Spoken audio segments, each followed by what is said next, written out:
It's the first time this month. We're live for the first time this month. Yes, we are live for the first time this month. It is first time for both of us in a little bit. You're not wrong. But we got, we've got things and stuff saying that we are live. So welcome everybody. Hopefully somebody's actually listening to us. That would be awesome. If you are, then drop something in the chat to no matter what platform you're listening or watching on. Let us know who you are, where you're from, so we can say hi. Dang, Barry, look at you taking it because I have a voice condition today. Also, it is making you sound very deep and husky and sexy, so that it's all thanks. good. You know, my wife said the same thing. She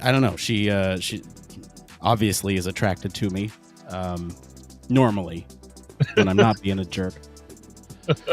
But she said especially when I'm sick and my voice is kind of raspy. It's I don't know. It's magic. So we'll see how that translates on the pod tonight. I mean, you know, does it sound kind of... Do I sound sick when I... Well, yeah, I sound sick when you do that. With the, yeah, there's going to be a lot of muting and me going like... Yes. On my end. So that way I sound a little bit better when I come back. Yeah, it's going to be a little bit of a push today, but we'll see. Alex in chat, channel your inner Batman Nick. I will. Where's Human Factors? Tell me where she is. There's clearly just going to be a lot of that tonight. Should I just do the whole show in my Batman voice? I think you should. I'm just going to leave and just let you do the whole thing because clearly you got. When we've done other episodes and like used sort of like sexy words in the titles and stuff, that, you know, that's one way of pulling in listeners. But if this week is just going to be you and your deep husky voice, we'll just get Batman to read the whole thing. Let's just throw a little shot here to say it's episode 247. We're recording this episode live on June 9th, 2022, and this is Human Factors Cast. I'm your host, Batman. I'm joined today by Barry Kirby. That's not creepy. Good though. I like it. It's something. I mean, you know. So my jovial voice will not be here. The high pitched, like excitement will be here. The high pitched, just hidden behind a mask. Yeah, exactly. Do you have a Batman mask? I don't suppose you. I wouldn't. No. It's a shame because I do, because my son's got one of the proper latex mask things, and if you weren't so far away, I could have. Oh man, yeah. Just for the if I'd known, but it'd have taken like a week to get there, and you can't really be ill with a week's notice, I guess. Yeah. Well, I mean, to be fair, I did come down with whatever this thing is right after our last lab meeting, which is on Friday, and then okay. And then, so like right after that, I started feeling really bad, which we got back on Wednesday night, so I don't know if there's incubation period or something. And then bedridden Saturday, bedridden Sunday, bedridden Monday, so I had to call out of work, and then Tuesday was kind of like a half day, and then Wednesday was a little better, but still was like cold sweating as I was leading meetings, that type of thing. So it's getting back in the swing of things after a vacation has been wonderful. Yes. It's been smooth sailing, and we have some really exciting announcements for the podcast and for the lab tonight, as well with Pride. Right, it's Pride Month. We have a lot of fun stuff that we're doing, and so I had to make sure that we hit some of those targets. Spoiler alert: we didn't hit one of those targets, but we're trying. That's all it. In fact, because I was talking to some of my team about what do we do as a company for Pride, and do we do the whole logo redoing? Do we do other bits and bobs? Yeah, and, you do that. You take all the profits, and then your company, right? So I mean, it makes sense. You take all the profits and profit off these marginalized communities, and then it's what they're there for, isn't it? But no, in fact, we largely decided to do no change from what we usually do, but make sure that, because we got a bunch of advice. I mean, my daughter is amazing at this sort of thing. And so she went and hunted down like what we should do corporately, because she doesn't like like big corporations just jumping on the bandwagon and not actually supporting the cause, just looking like they're doing the thing. And so we talked about maybe trying to get some people to come talk to us and actually do some enlightenment or some educational pieces. Well, hey, you know what? You guys are a human factors company. We are. Well observed. I wonder if there was some sort of human factors entity out there putting together resources this month that might help a human factors company like that. That's so weird. So if you hear of one, if you could let me know, because that would be really useful. Yeah, we'll get into the full announcements. I mean, one of them, I'm wearing one of them, and I'm really excited with the way this turned out. Hang on, you can't really. There you go. That's a good looking t-shirt. I like that. It feels good too. I really like our merch. Our merch is really good. Yeah, because you do your merch differently to the way I do my merch. You get through that platform, which is really cool. Then people can choose whatever it is that they want. We partner with Spreadshop, and they kind of handle the shipping for us, the printing for us, all that stuff. We give them the designs, and they slap them on, a shirt for us. But we make the specifications. So like I told them how big this needed to be. I told them, make sure the colors come through, because that's the whole point. If that doesn't work, then it's kind of ruined, isn't it? No, it's and I'm really happy with the colors, man. Like the colors came out great. They do. They're really popping. You like that? Yeah. Yes, I do mine slightly differently in that I've got a friend who runs a print shop out of his garage. But it's a very successful print shop, and he does it all. And so we can go and say, right, we need some of these, and they'll sort it out, and we can even ship it from there if we want. So it's the supporting small business side of things. Yeah. It isn't in many ways, it's not as convenient as what you've got, because you've got such a wide range of things that you can order very easily. And so if you want to know what we're talking about, go to the I'm promoting my own website. You could do that too. I just cast website and go and see the merch store. Because it's all on there. You know what? I just realized this is not EHF 2022 recap. This is actually the pre-show for it's the pre-show. tonight's episode. Yeah, we should probably do that. That EHF 2022 recap, the whole synergy between the two, which we talked about in the show as well, that worked really well. Yeah, that was great. And I like the fact that both shows were similar but different. They complemented each other, and I think there was a couple of small bits I think that repeated, but they were absolutely pertinent to what you were doing on both sides, and it worked really, really well. I gotta say, like, that was I don't say this lightly, but that was one of the proudest pieces of editing that I've put together. Oh, see, I was really annoyed with your editing. Really? Yeah, because it was way better than mine. The stuff that you've done with it in sort of pulling out individual phrases and all that sort of stuff, it looked really, really, really good. You made me sort of a bit jealous. Well, I wanted to push myself because I was like, I don't get to do those types of things very often where we have, a whole bunch of things, and I really like pulling out themes. Like that is something that I enjoy doing, from talking to users, from, getting interviews like that. I wanted to get the themes of the conference. And, I think pulling those all together and having them tell a story where, you're getting, what was it, like 6 different people, or was it 7 different people, 6 different people? Well, 7 including me. Yeah. And so I cut Barry out entirely because I had talked to him the entire episode. I wanted to get as little Barry in that as possible. A lot of people say that. Yeah. Because, we did set it up with like, okay, Barry's told his side of the story. Now here's some others, right? So, anyway, that was perfect. So getting everybody kind of getting the themes together. Somebody might say something like 13 minutes in, and then somebody might say something 2 minutes in that's similar, and so you got to slap those together and then make it fit. It's all about the people, and then the online component was really great, and then talk about that, and then making sure that no one goes like back to back with each other is a whole thing. I found it immensely enjoyable. What software did you use to do it?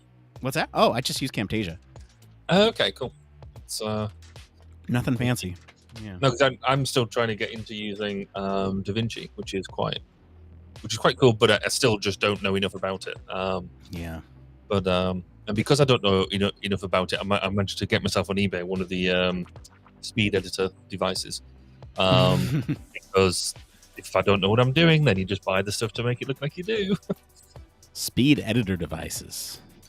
So what's that? It is one of these.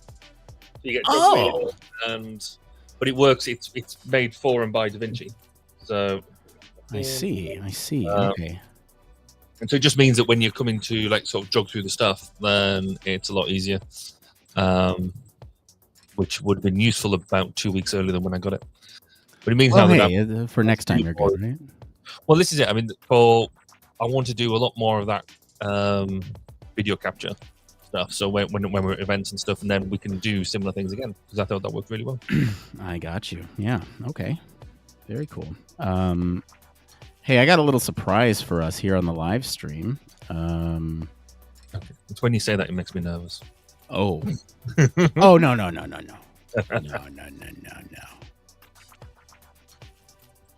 I don't want you to be nervous, Barry. Hang on. Yes, you do. Well, maybe a little, but like, really, hold on. It's not quite ready yet. I will let you know when it is ready, though. Okay. And it will be ready momentarily. Like, if you just give me, I don't know, a minute. I've kind of hyped it up a little bit before it's actually ready, and so I don't want to overhype it. It's just a nice little surprise. It's subtle, and so. While you're doing that, the other bit of exciting news that happened this week, well, it's sort of exciting news for other people, not so much for me, but I use the Rodecaster as my mixing deck. They bought out the Rodecaster 2, and it looks so pretty. Ooh. I cannot actually justify pre-ordering it or doing that. I just can't really, but I really want to. Yeah. All right, you ready for the little surprise? Ready. Okay, hold on. I just want you to look and see if you notice anything different. Notice anything different? I'll go again. There you go. Oh, there's one. There's one. There's two. There's one. Is it the lighting? No. There's two. Okay, maybe. Something's changing. It's the logo. You're there you go. I'm with it now. I was looking over your shoulder. Is the lighting changing or something like that? That's so cool. And it matches your T-shirt. It does match the T-shirt. Yeah. It's awesome. So it must have been somebody really quite talented to redesign the logo for us at such short notice as well. Oh, yes. Erica has been great. She is a member of our lab now. I've worked with Erica for a long time. And she was actually the one who designed the original logo, the updated logo, and now the Pride logo as well. Cool. And I don't know. There might be other like fun logo variants in the future, although I don't know what they could be. I guess you could have seasonal logos. We could have seasonal logos. That might be kind of cool. A bit like when Google changes their graphic on their front page to. Oh yeah. I think now that she started this trend, then almost there's no stopping it. So, yeah, exactly. We should be celebrating other notable ergonomists and human factors practitioners through the art of the logo. You know what we should do? We should do next year when we do our EHF coverage. We should do a CIEHF variant with the CIEHF colors. Yes. Yeah. And hexagons instead of. Or is it is it hexagons or is it octagons? K-sharp is hexagons. No, we're going with hexagons now, right? Anyway. Yes, we are. Yes. I saw that. And then we should also do one for HFES with the HFES colors, the green and white, and just do those whenever we have the conference coverage, and that way it's like, I don't know, theme kind of Looks cool. theme, looks in theme. Yeah, no, that's a great idea. Yeah, it could be cool. All right, so I just realized, Barry, that I have like contributed nothing meaningful to to our show notes, other than making them. Well, you made the initial one, so that's fine. And you've put in all the announcements and the community updates. I've been through and sort of edited the actual story. But really, I'd have thought, and I don't know whether we can do it now. I've left it. It's kind of too late to mention it. There's a video on the article. So the guy gives us, but now it's 5 minutes long, which is a problem. But it's way twice the speed.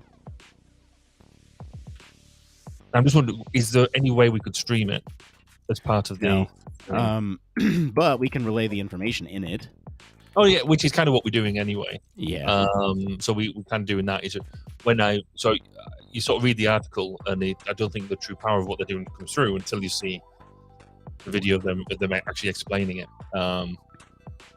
So in fact, there's a little bit there that I want to.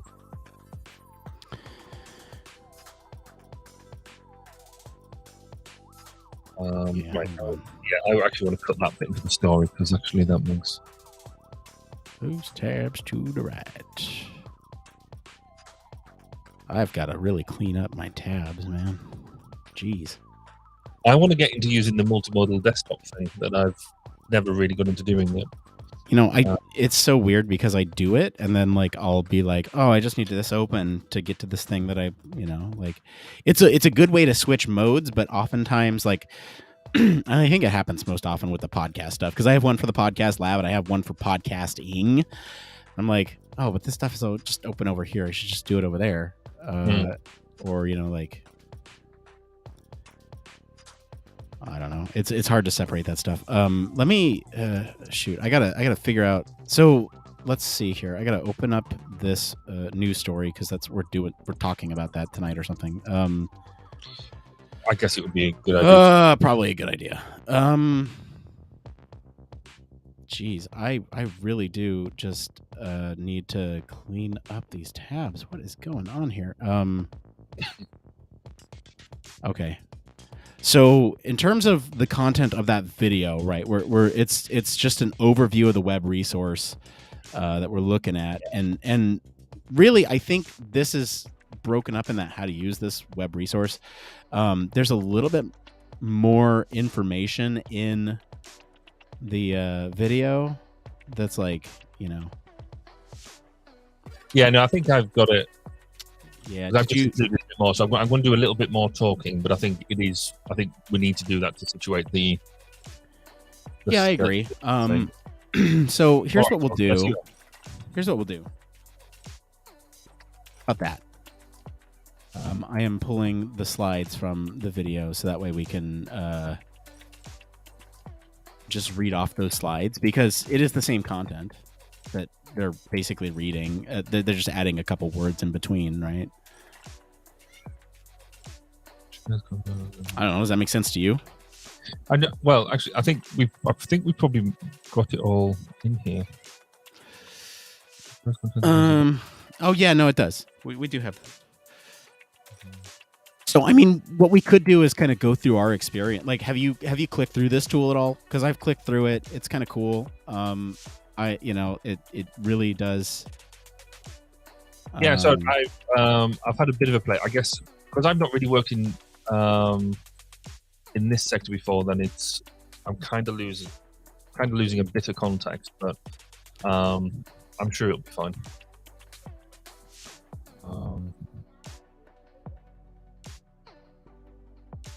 Yeah, right. Yeah, I've not worked in this sector either. But I thought you'd done transportation, or is it just no. a bit of so this is an interesting admission, I guess. I don't know. Like the transportation space is it's so simple, isn't it? And I don't mean that in a derogatory way,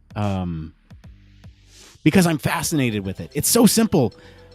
because there's a finite amount of variables that you're working with, in a lot of ways. There could be infinite variables, but in a lot of ways, you're thinking about sort of like things exist right now. Road signs. You think about like lines on the road, and you think about on ramps and off ramps and lighting and signage, communication. All those are pieces of it.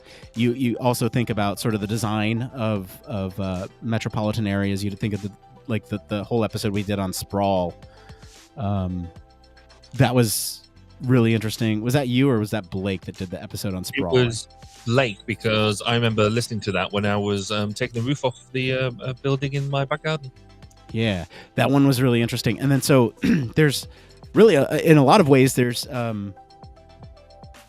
these bits and components, and it's how you change those components and how those components interact with each other that is so fascinating to me, because you have, like, I don't know, a classic example.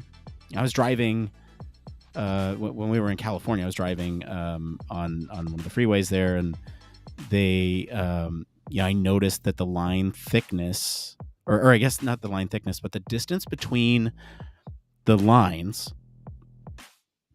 on the far right side. So for us, just no matter where you're at in the world, the further left you go, the faster you go. The further right you go, the slower you go. So the further right you go, and I might be miscoding these, but the distance between the lines on the road were shorter than the distance between the lines on the far side of the same freeway, right? And to me, that was really interesting, something I picked up, because that is communicating to you that you are going faster when the lines are closer together. You're perceiving it like you're going faster because you're seeing those lines come quicker. But really, it's just the distance between them. And so it is encouraging you to slow down in those lanes because your periphery is telling you that you're going faster than you actually are.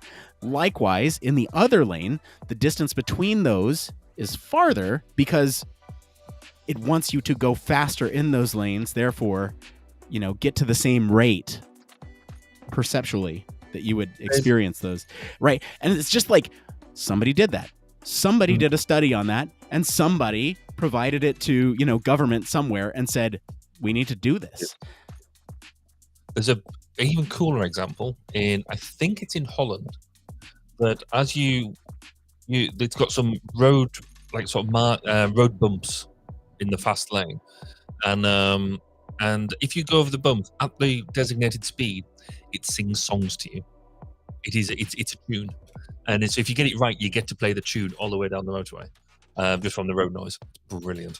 And I was like, somebody's thought of that. Somebody's really put some effort and time and thinking into making it entertaining, but also safe, or safer anyway. Right. And I just thought, I mean, if you run over it at a different speed, doesn't it just change the pace or the tempo or the? It does. It makes it makes it faster, but obviously then it wouldn't sound quite as good, would it? No, but so I guess what is the threshold of difference, right? Like, it's because I'm thinking like you go 10 miles more per hour, and it's like, it's a little faster, barely perceptible, because there's a certain threshold that we hear, and so if you design them to have a very small threshold where it changes dramatically if you're not going the exact speed. Oh, I was wrong. It's not. Oh, actually, yeah. So you've got one in Lancaster, California. Yeah, there's a couple of them. Yeah. Apparently there's 5 places. We've got one in the UK. Oh, I might have to go and find that.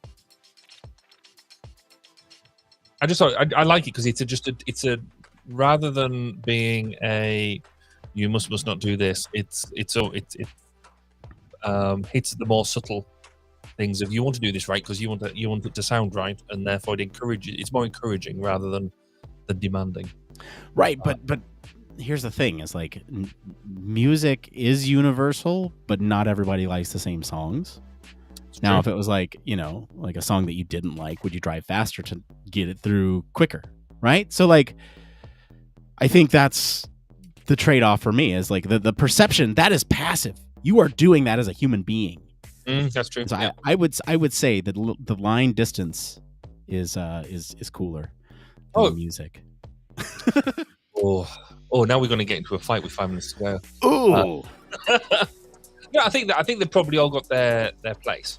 Because say you in Germany where they have no speed limits, but if you sort of had something there where you wanted to encourage a certain speed, but without actually being authoritarian about it, then that could be using them. So but the lines could be used in a similar way to have them sort of subtle cues.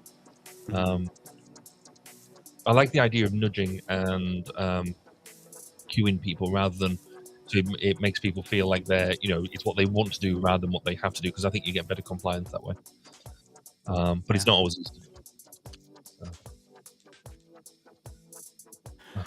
Well, that would have done the show. We could have just recorded that, sent that out, and that would have done. But, so I'm actually just padding out some of these notes real quick while we are quickly approaching the 2:30. Well, 10:30? 10:30. Mm-hmm. Yeah. I want to make sure that we have everything here. Let's see here. Oh, you're doing your Yeah, I'm doing the one more thing, and I'm also just gonna see if I can add anything intelligent to the show notes. Which probably not. See, now you made me cough. Now, just thinking about it all. I know. I'm. I wonder if people feel icky when they listen to somebody when somebody's sick. Like if I'm talking in your headphones right now, do you feel like I'm coughing in your headphones? Like, is that gross, or is that like some weird ASMR thing that people enjoy? Like, I don't know, because the more you're talking, actually, the more normal, one of a better expression, the more usual you're sounding. The more usual. Yeah. No, that's not great English either, but we'll go with that. It's fine. Oh no, I'm tired. Oh, stop it! I'm having had 2 weeks off. I'm just not in the not in the zone.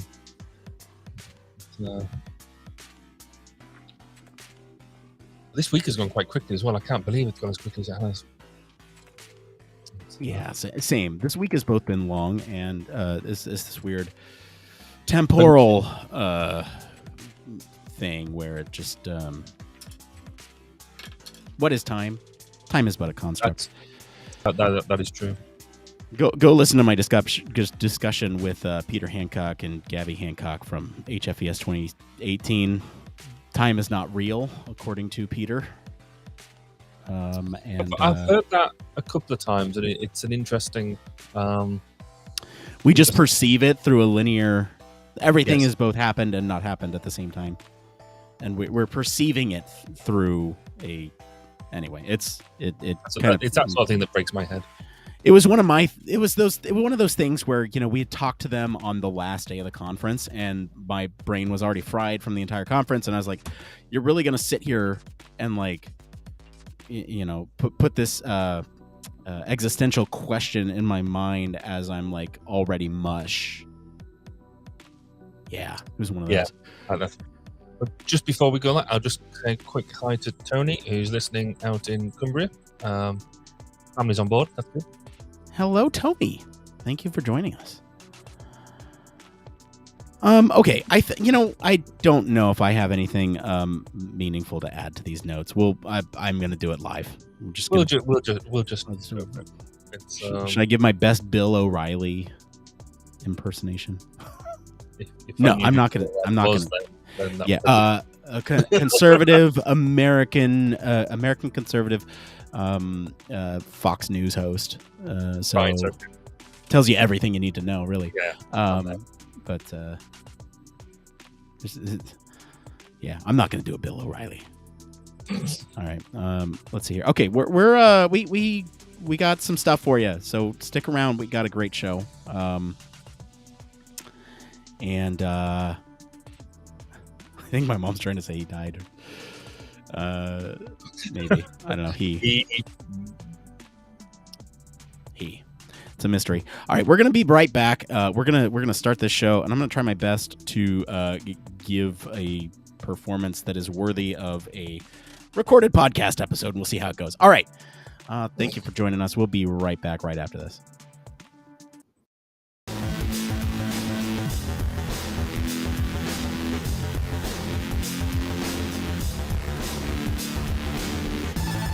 Welcome to Human Factors Cast, your weekly podcast for human factors, psychology, and design.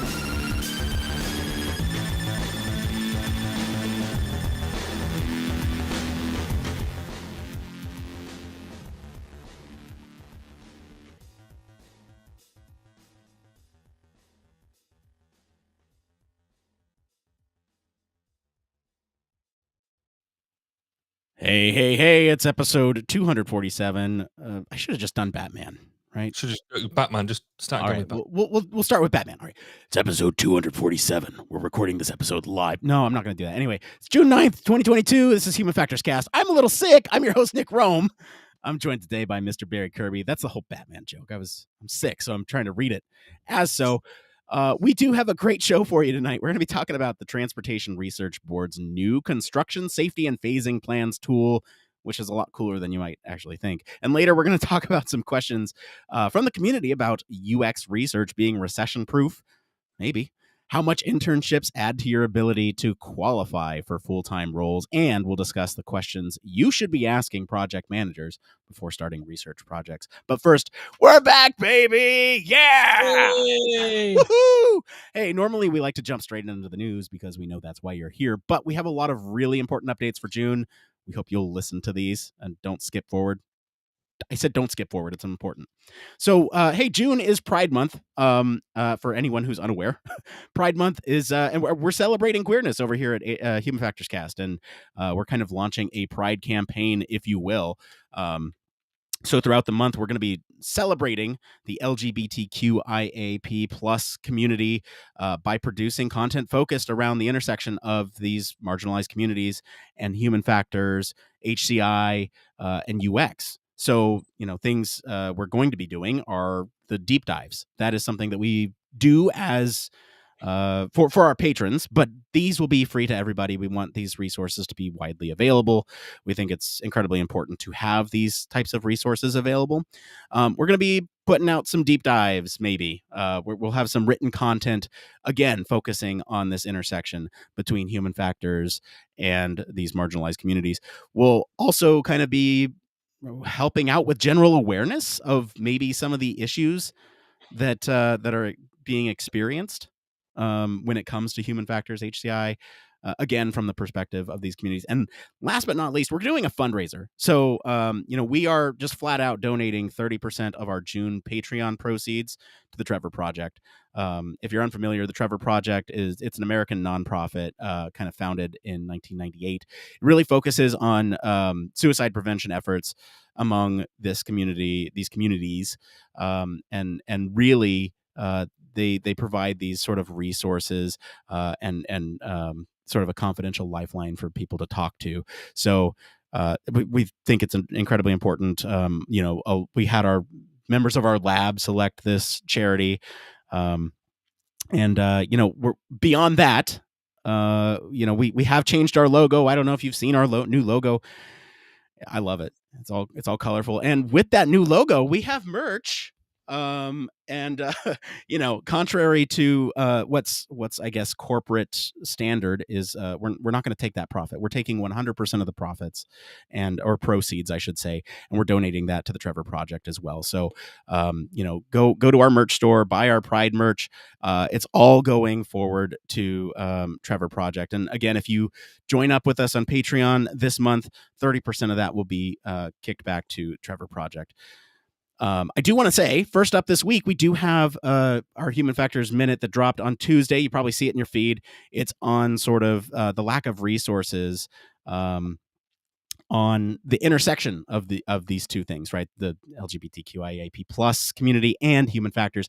There's a lack of resources out there for us. So go listen to what we found and what we did not find.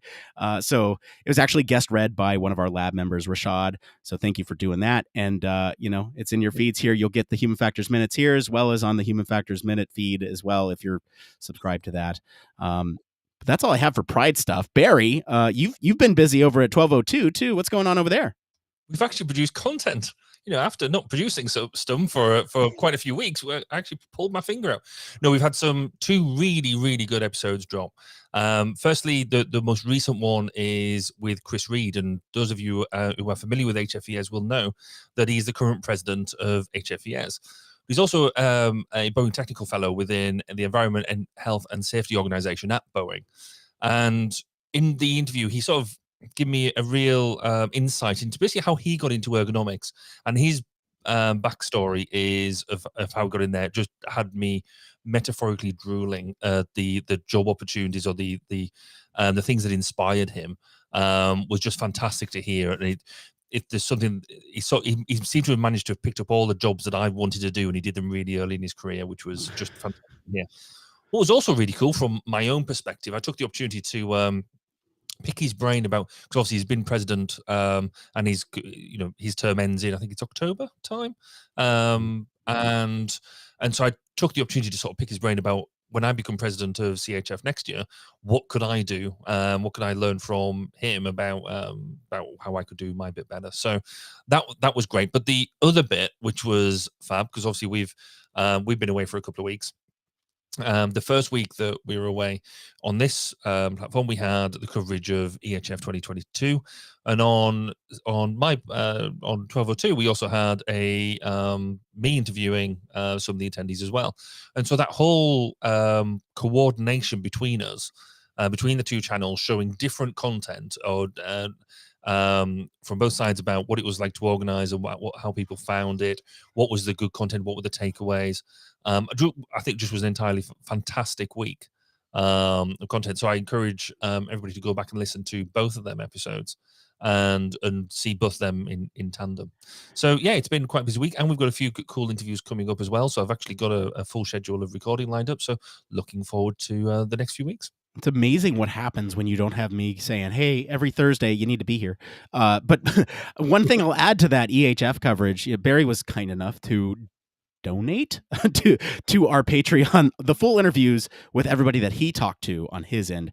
He kind of snipped them up for his own episode, and then we did like a micro highlight reel of them on this episode over here, and those full interviews in their entirety are posted up on our Patreon for our Patreon members.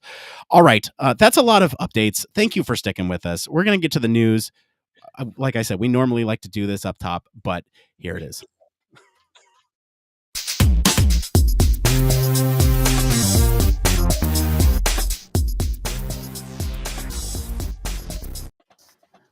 Yeah, Human Factors News. This is the part of the show where we talk about the latest and greatest coming out of the field. Barry, what is the news story this week?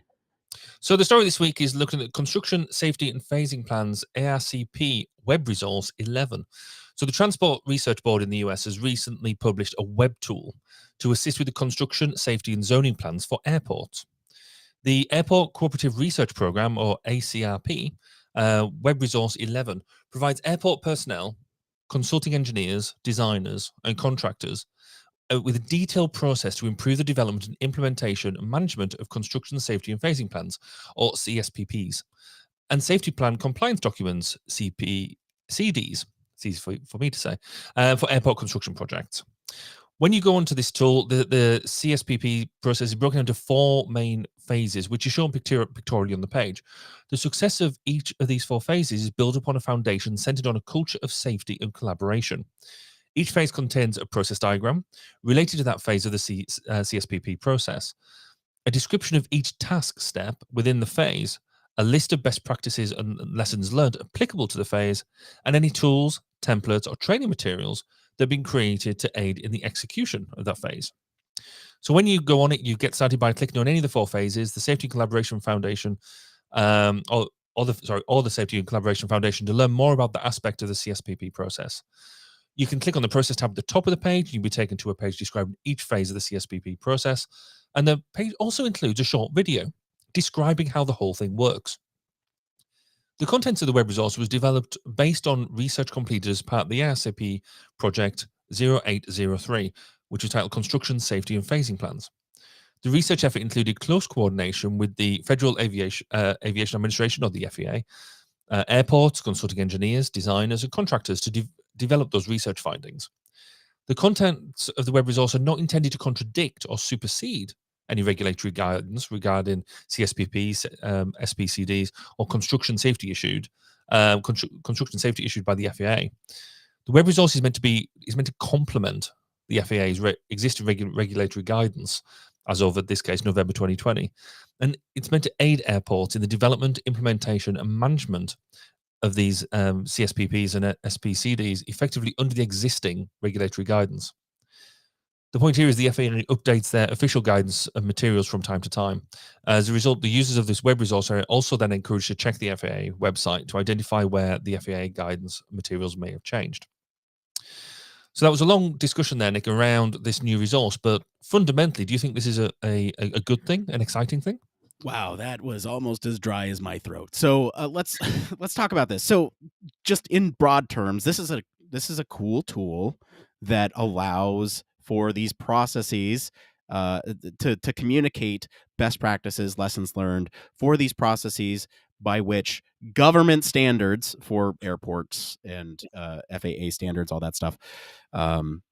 Basically, you're playing ball with all that. So, long story short, there's a lot of government regulation that needs to happen, especially when it comes to airports. And this Transportation Research Board has built a tool that will help with communicating some of the best practices for folks doing these things. Now, this is in itself a little dry. Yeah, I picked this over a month ago. I said, yeah, we could talk about this file, but I forgot about it. Was reminded earlier this week when I put out the poll for our listeners to pick. And I thought, wow, yeah, no, this is awesome. Like, I think the thing for me about this that was so intriguing is just the way that they sort of document the information and provide it in sort of the step-by-step process that allows for a collaborative experience. It's lessons learned, like the blurb here says, from a variety of different people: consulting engineers, designers, contractors, airport personnel, all of them coming together to sort of bring these lessons learned and make sure that no one suffers from those mistakes of the past as these construction updates are happening. So that's my initial thoughts. Barry, what about you? What's going on with you when you saw this?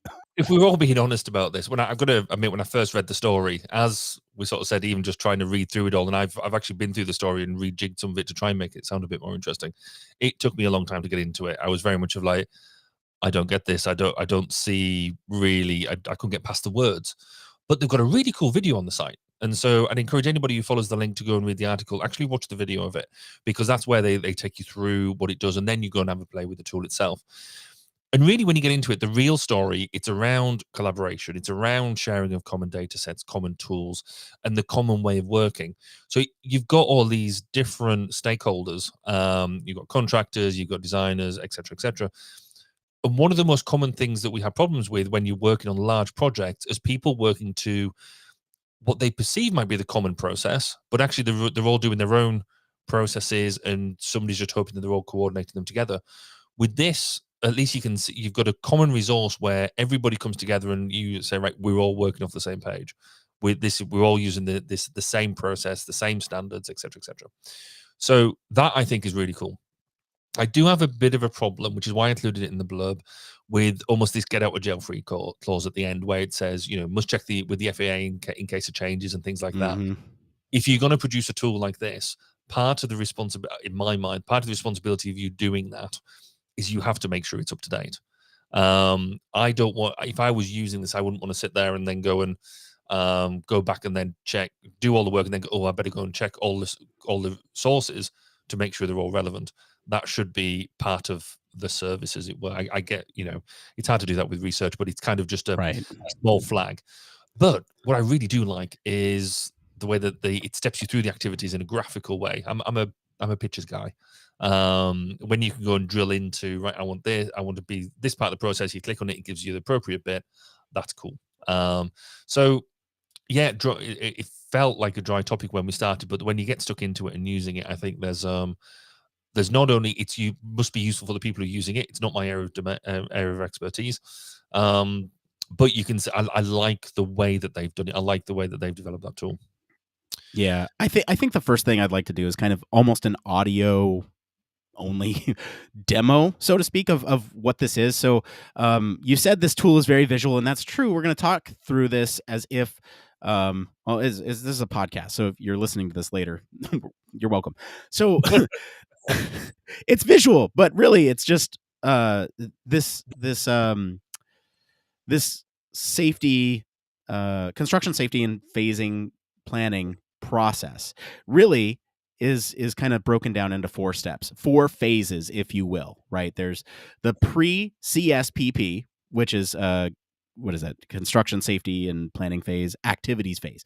So pre-CSPP activities phase, then there's the initial CSPP development phase, and then there's sort of a CSPP implementation, and then CSPP management. So you have the pre stuff, the development, the implementation, and the management afterwards. And across all of it is you have this sort of safety and collaboration umbrella, if you will, right? So those are the 4 phases. Now, if you were to click on any one of those on this web tool, right, you would be brought to a sort of a sub page of the tool that gives you a graphical representation of what happens in that phase, right? So if you go to the pre-activities, then you would get, a detailed diagram of what's actually going on in that step, right? What tasks you're having, what checkpoints you have, sort of any major milestones along the way. And that's at the top. So it kind of gets everybody on the same page, level sets everybody, and says, here you go. This is what is going to happen here. If you were to click on that graphic, it gives you even more detail about what the tasks are. In the pre-activities phase, we're looking at sort of task 1.1, pre-project planning and coordination. If you click on this graphic, it actually gives you a lot more detail about that, about what that actually means.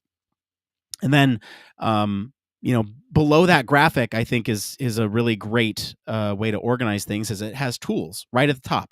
It says, here you go. Here's tools, templates, everything that we found that we know other people use that's going to be useful to you in your effort to go through this process. Here's all the tools up top. And then right below that, best practices, lesson learned. And so you have kind of the most pertinent information right here. You have sort of the process, the tools, and here's the best practices and lesson learned. And I think this, in a lot of ways, is just a really simple way to look at sort of these processes that might be, industry standard in a lot of ways, but maybe not codified, right? So like, think about from like a UX perspective or human factors research. You have sort of this discovery phase, the data gathering phase, design phase, sort of analysis phase, and then an iteration phase, and then development phase, right? And think about that, right? And then what if we had a tool for us?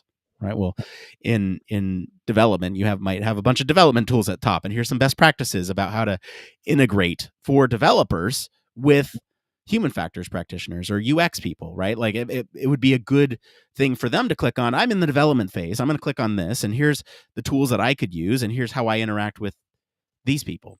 And so I think that whole process could be lifted from this tool that we're talking about here, the construction safety and planning phases, and really brought to other domains. Yeah, go ahead. Yeah, I think you could. I mean, what is really neat is, like I say, is where it pulls together all the different bits that you'd want to use.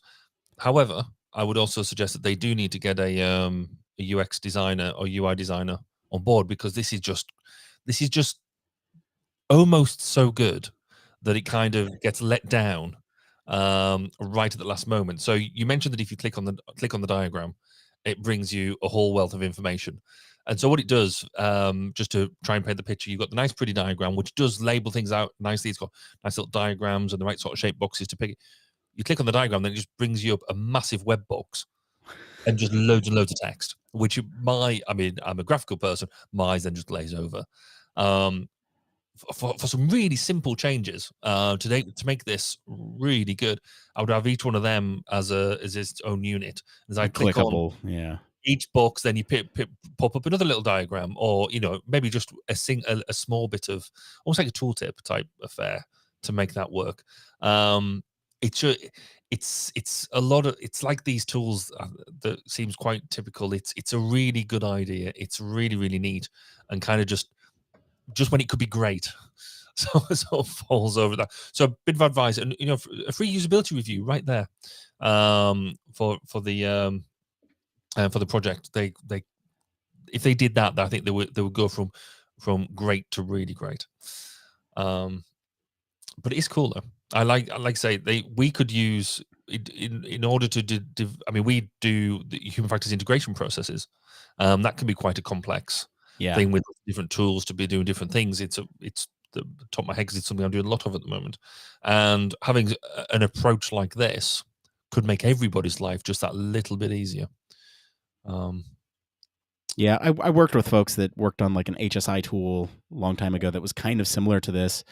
And I think the main takeaway here that I'm getting from this is going to be awesome for this domain, but really, like, let's open this thing up and apply it to other domains, because the more we have these collaborative efforts around sort of making sure that domain knowledge is captured, transferred, and easily accessible for others within the domain, then it's going to pay dividends down the road, right? You no longer have to pick and search, go and find and search for all these different aspects. They're just kind of right there, which is the beauty of the tool. And yes, there's some things that could be updated, and this is a V1, yeah. But yeah, you're right. I mean, I think there's a lot of great resources here, and I just think of how powerful this could be in other types of communities, right?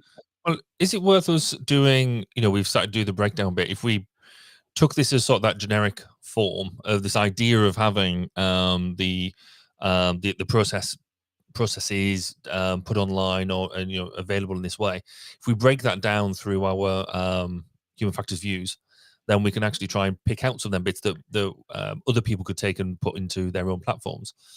So I was kind of thinking like around the personnel area, where what would this do for us?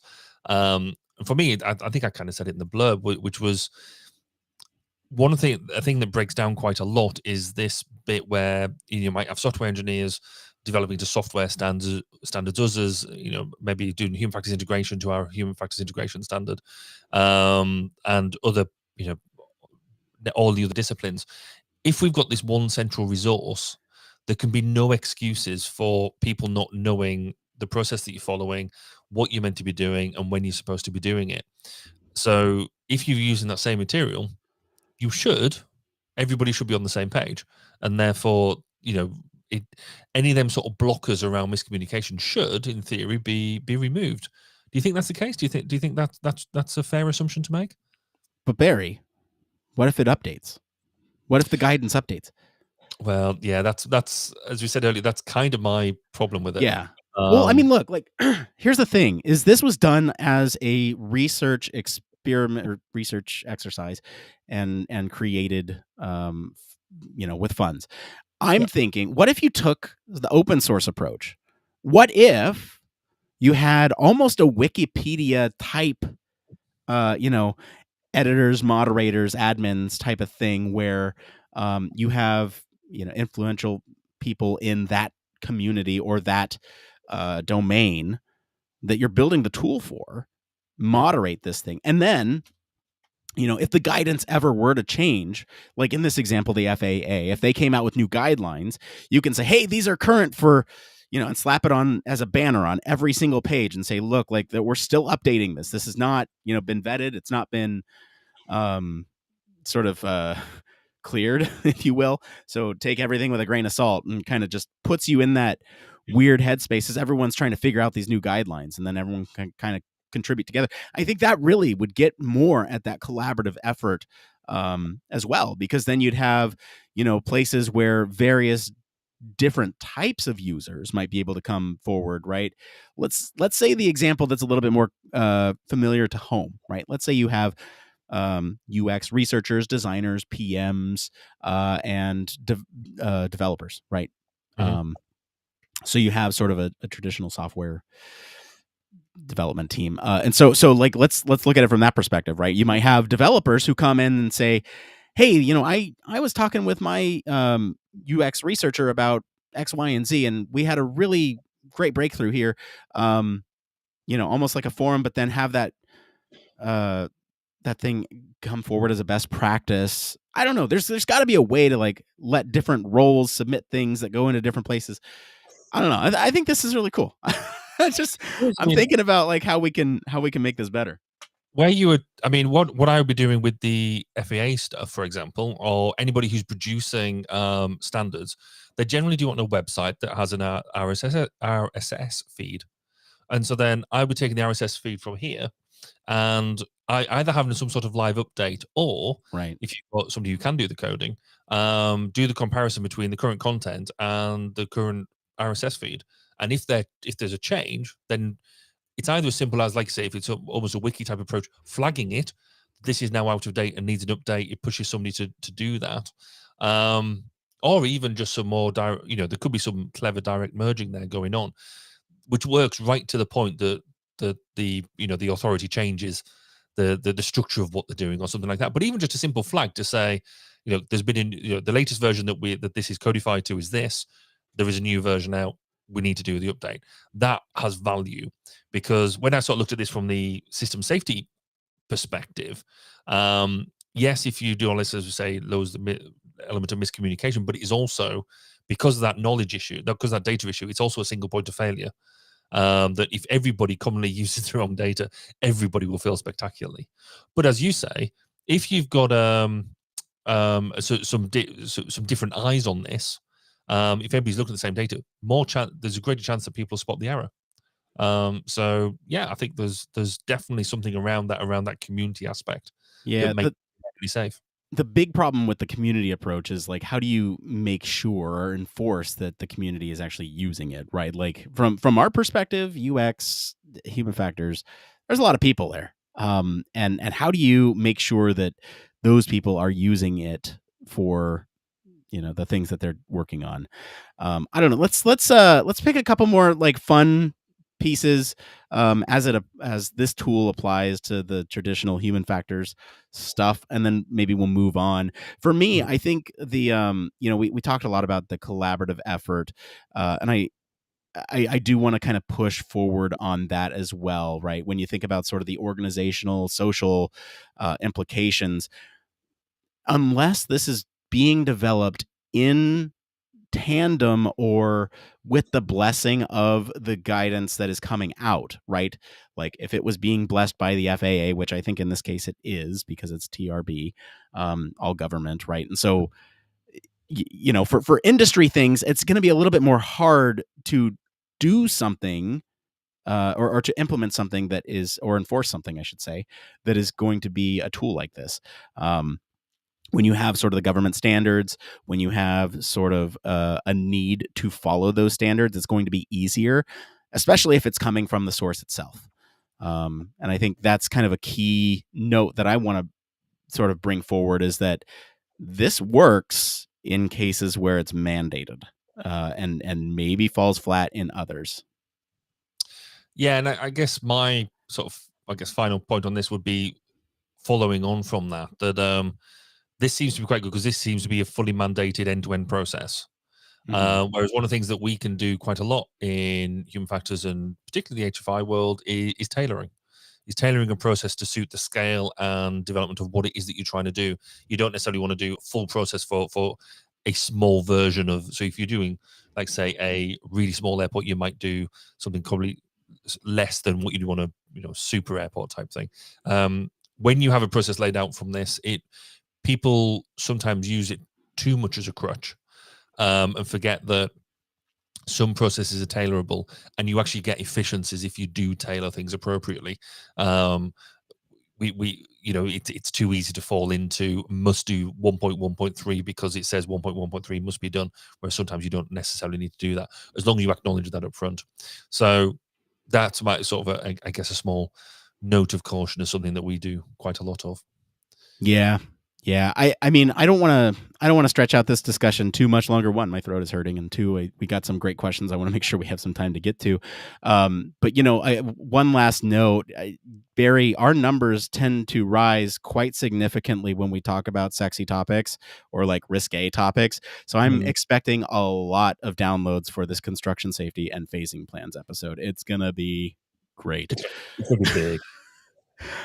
Thank you to our patrons and all of our Twitter followers this week for selecting our topic. And thank you to our friends over at the Transportation Research Board for our news story this week. If you want to follow along, we do post the links to the original articles on our weekly roundups and our blog. You can also join us on our Discord for more discussion on these stories. We're going to take a quick break, and then we'll be back to see what's going on in the human factors community right after this. Human Factors Cast brings you the best in human factors news, interviews, conference coverage, and overall fun conversations into each and every episode we produce. But we can't do it without you. The Human Factors Cast network is 100% listener supported. All the funds that go into running the show come from our listeners. Our patrons are our priority, and we want to ensure we're giving back to you for supporting us. Pledges start at just $1 per month and include rewards like access to our weekly Q&As with the hosts, personalized professional reviews, and Human Factors Minute, a Patreon-only weekly podcast where the hosts break down unique, obscure, and interesting human factors topics in just 1 minute. Patreon rewards are always evolving, so stop by patreon.com/humanfactorscast to see what support level may be right for you. Thank you, and remember, it depends.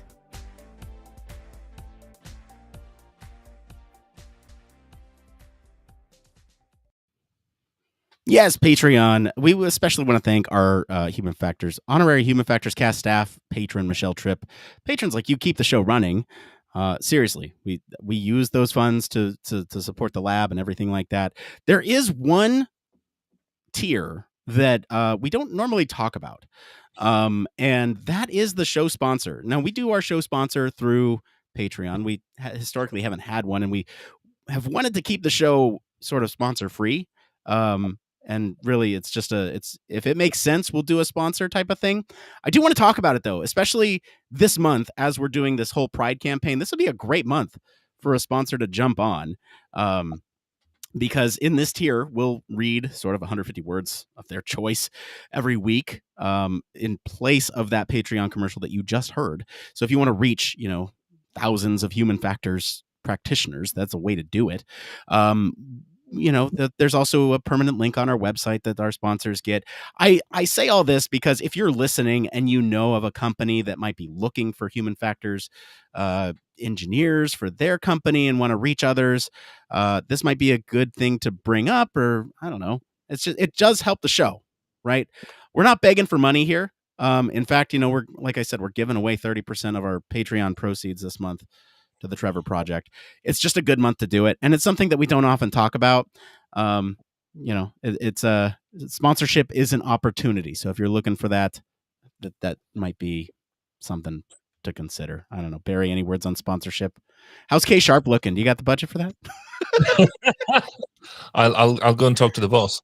No, I mean, it is this month especially we were having the conversation in the pre-show about, a lot of companies like us are looking at the moment to say, right, what can we do that is not just, rinse in the Pride logo? What can we do? Something that is actually going to make a difference, is actually meaningful, and something like this would make an awful lot of sense. So if you're out there thinking that this is a good idea, then you need to jump on it, because if you don't, I'm going to. Oh, so there you go. Wow. Oh, did we just get a commitment on the show? Ooh. So you sort of could. Or you got a challenge. Don't tease me with a good time, Barry.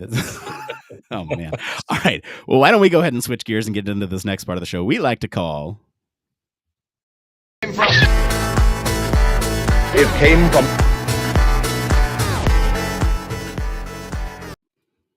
That's right. It came from... This is the part of the show where we search all over the internet to bring you topics that the community is talking about. We only pick good stuff. Always. We only pick good questions. Anything is fair game as long as it's, useful to somebody. I don't know. If you find these answers useful, though, give us a like or follow or whatever it is. I don't know. Whatever platform you're listening or watching on, just let us know that you like this stuff to help other people find it. The algorithms. All right. We got 3 tonight. This first one here is by Shan Hart on the UX Research subreddit. They say, is UX research recession proof?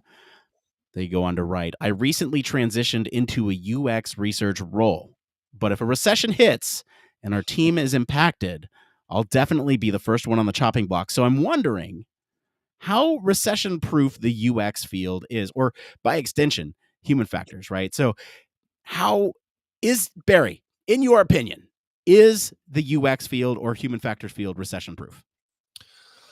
Oh, I'd love to say yes, because everybody should be doing human factors and it should be at the core and underpinning everything what we do. But I think my fear is no. I think the overall field is, so you've got some sectors that will always be there and always be needed. Things like defense, things like health, the safety critical elements, certainly from a human factors perspective, that probably won't go away. But maybe some of the other pieces where there's certain elements that I think that people find easy to chop off programs, and unless you've got a true understanding of the value of these sort of things, then maybe they get chopped. So I'd love to say yes, but my fear is it is sector dependent. I don't know. I hope it is, because I don't want to go looking for another job anytime soon. Throw me with it depends, huh? Yeah, I mean, for me, it's like in some ways, yes, and really, you kind of touched on it. That's largely whether or not the ROI is understood by the organization that is making the cuts, right? Like, I think if the value is known of UX, of human factors, what it brings to the table, they are less likely to go. But in a lot of cases, I have seen UX or human factors be one of the first things to go. So yeah, I'm going to throw the it depends as well, because it really will be kind of dependent on what the company culture is and how they value those roles. And really, it comes back to you too, in these roles. How do you communicate that ROI?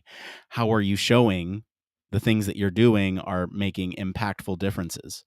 And that can be scary if you're not doing that. All right. Any other last thoughts on that one? Yeah, I think I guess to put into real context, I have been in the situation where I got made redundant. And I was in an HF role. They said they didn't need it anymore. It went. The next day, I got a phone call from the same company saying, "Oh, by the way, we just realized nobody else can do what you do. Can you finish all the projects you're working on?" It's like, but that's just weird. So sometimes, particularly in a large company, people will just, it's almost impersonal. People will cut things, but I think, as I've never been out of work for the past 20 years that I've been in the industry, I think the overall industry is probably quite is proof. But if your dream job might not be, I think it's possibly a more finessed way of putting it. Yeah. And I mean, if you ever find yourself in the situation that Barry did, I mean, you consider yourself lucky, because you can come back and say, yes, I'm absolutely willing to help. My rate is now 4 times what you were paying me yesterday. You were listening. Yeah, exactly. Oh, did you do that? Because no, I didn't quite. I didn't do anything on the money, but I did turn around, and this was, 18 years ago, something like that. But anyway, I did turn around and say, I'm going to work from home. I'm going to work these days. I'm going to do these meetings. Ring me if you need me. I'll come in if you need to, but I'm not coming in otherwise. Blah blah blah blah blah. And yeah, they did try and push back on that, and I was like, well, what are you going to do? Fire me or what? You kind of already been there. So I got an extra, I think, 3 months work out with them. which meant also, because I also then turned around and said, by the way, and if I get job interviews or anything like that, I'm going to do them. So it does sort of put you in a position of power for them that last. It was yeah. That's nice. Yeah, it is nice. Call me Freckles in the comments here is doing that with their former employer or potentially future employer as well. So thank you for that comment. Let's go into this next one here. This one is by JWWWCC on the user experience subreddit. How much would an internship add to my value in qualifying for full-time roles? And how many should I do before applying? They go on to write, I am currently interning as a UX designer in a multinational firm, but I'm scared of the future. With all these boot camps and obnoxious YouTubers and TikTokers. Oh, that's us. Oh, no, we don't glamorize boot camps. It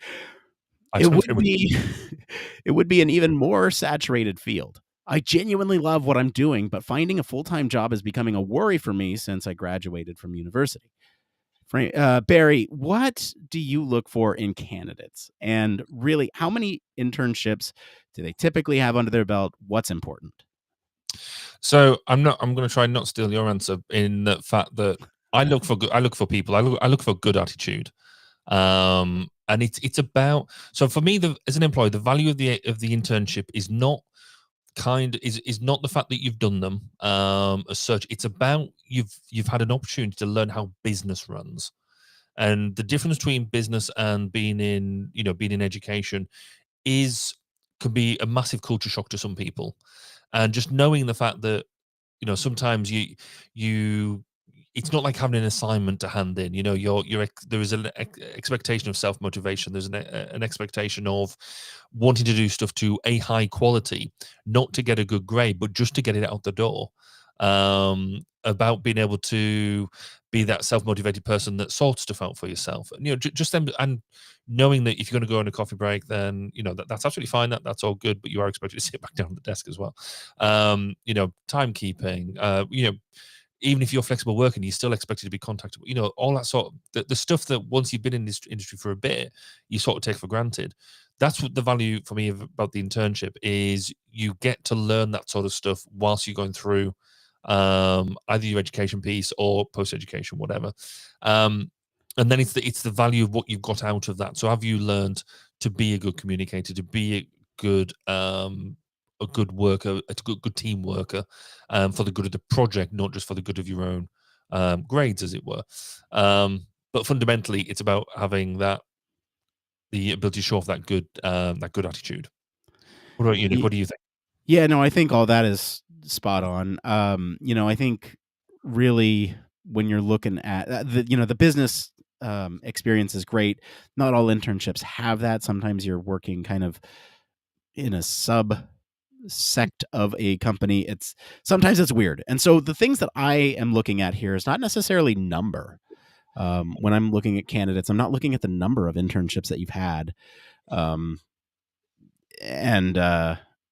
Really, I'm not even looking at whether or not you've had an internship. I'm looking at your experience and the quality of individual experience. I'm just going to leave it at experience, right? I initially in my notes here had internships, but this goes just for experience as well. So like if you work in a lab or if you work in academia or anything like that, the value of, or I guess the quality of what you learned there and are taking forward with you is what I'm looking at. And I think, Barry, you hit the nail on the head.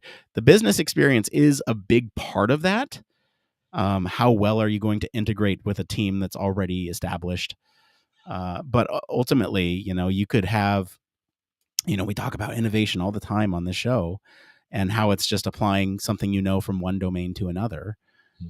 And if you can do that, if you can show me that you have like some really cool ideas coming out of this internship or experience that you have, right, then I think that's where I'm at. It's like, bring that to the table because that's what I'm interested in. I don't care about the number. I care about the the quality. So I don't know if you're between a couple different options of internships, this might be another question that you ask.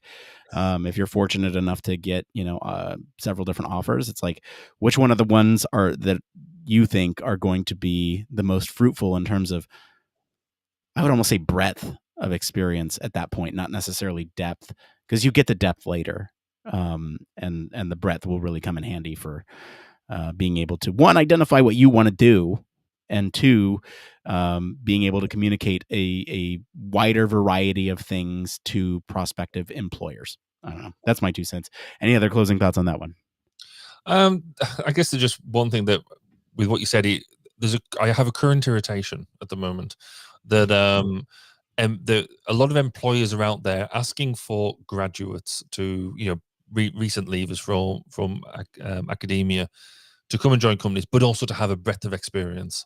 And I think it's incumbent on us as employers to recognize that when you're doing your learning piece, you don't come out with, fully polished experience, and the ones that do, generally, what have they given up in order to do all of that to come to you with? I do, at least say, it's a bit of a slight annoyance at the moment. I think we expect too much from an experience perspective, out of recent academia leavers. Yeah, I will second that. I don't record. That's a whole separate rabbit hole / question we can get into. All right, let's get into this last one here. What questions to ask PMs before starting research project? This is by Klutzy Platypus 4208 on the user experience subreddit, UX research subreddit. Sorry. Hey guys, I received my first ever project in UX research. I'm really excited and want to do well. My first task would be to understand the project requirements and then interact with the stakeholders and PM to learn about the business goals, target users, etc. I'd like to know what kind of questions I need to ask the PMs. Of course, there's some things that I know, but what are how do I frame the right questions to understand how I move forward? Barry, what type of questions do you typically ask the PMs on your projects? Stupid questions. Yes. Lots and lots and lots and lots of stupid questions. And there's 2 reasons behind that. One is, particularly if I'm working in a team, and I'm leading the team especially, I've got, I want to show to other people that I've got no problem with asking stupid questions, because the only stupid, and it's a cliche, but the only stupid question is the one you don't ask. We generally go into projects not knowing anything or anywhere near as much depth as the stakeholders you're working with, the users you're working with. So just get I like to work out who my stakeholders are. What's the point of the project? What is it you're trying to get to? But not the point that they think it is, but actually, what is it you're really trying to achieve? Almost getting to the that one step beyond. What is it you're trying to achieve as opposed to what it is you're trying to do? Who's it for? Sometimes you can be doing. I got into a fairly interesting situation, within the past 12 months, where I was designing or helping manage a design that I thought was going to be for clients and customers. And it wasn't until towards the end that we realized, actually, it's not. It's to give a potential future funder confidence that this app could do great things. Well, that changed the entire perspective of what we were doing, and it's because we didn't really truly understand who was the product for, and why you're doing it. And again, it sounds like quite simple, because somebody will come in and say, we've got requirements, we've got pages of requirements, we've got books of requirements, or not, depending on what you're doing. But actually then get somebody to put it into a simple phrase or a simple sentence, a simple paragraph. What is it you're trying to do? And then he asks stupid questions, just get people to clarify. I mean, doing the whole who, what, why, when, where approach. Again, it's a simple framework, but actually it can be quite powerful if you use it consistently. But yeah, just ask questions, dig into it. I get it's not really that helpful to the way that they've asked it, but because I don't think there is a true framework out there. There's no be all and end all. It's about how you interact with the stakeholders, with the project manager, because some stuff they'll give over willingly, and then you dissect some of that stuff, or they might just turn around and say, "Well, you just get on with it," and then you almost have to start from scratch, and it's like digging through granite. What about you, Nick? How do you do it from the beginning? Same. All right, we're getting to the next part of the show. No, I'm just kidding. So Yes, absolutely ask those stupid questions. I think I want to spend a little bit more time on the types of stupid questions that I ask. The who, what, when, where, why is really important. And I think the first thing that I like to start with is the context. Why are we doing this? Why are we doing the thing that we're doing? The why. Um, and then I kind of go into the what. What are the business goals? Why are we doing this to fulfill what business goals? And then really from there, it's like once I sort of understand, the context behind something, the business goals as to why we're doing that thing, then I get into sort of what is our objective? What do you, as a PM, want out of this research? Because that is really critically important. If the PM doesn't get something that they need, then you're not going to have a successful research project. You're largely going to give them something that is unusable to them. And so having a conversation with them about what is the final product that they need. Do they need a spreadsheet of something? Do they need a PowerPoint presentation detailing use cases of something? Do they need a detailed competitive analysis of something, right? Be very clear what they need at the end of all this, so that way they can move on, right? Or update requirements or anything like that. Do they need updated designs? That in a lot of cases is true. They do. And that is, your responsibility to work with design and do all that. But so really understanding the context of everything. And then, the other types of questions that I like to ask is, okay, what exists out there today that you can send my way? This could be like Jira tickets. This could be like community questions from existing users that they have on, in a backlog somewhere, and asking all these questions and putting it all on the table and saying, okay, here's everything that we have. Well, one, that generates leads for users. If you say, hey, has anyone mentioned this to you? Yeah. Oh, I had a guy from this company. Oh, well, why don't we reach out to him for comment? That's like a immediate in. And so starting to get everything in one place and consolidate everything that you know about a project is going to really go a long way, especially when you consider sort of how to approach a research project that will change over time. Other questions. What users are this for? Or who is this for? Who do we want to talk to?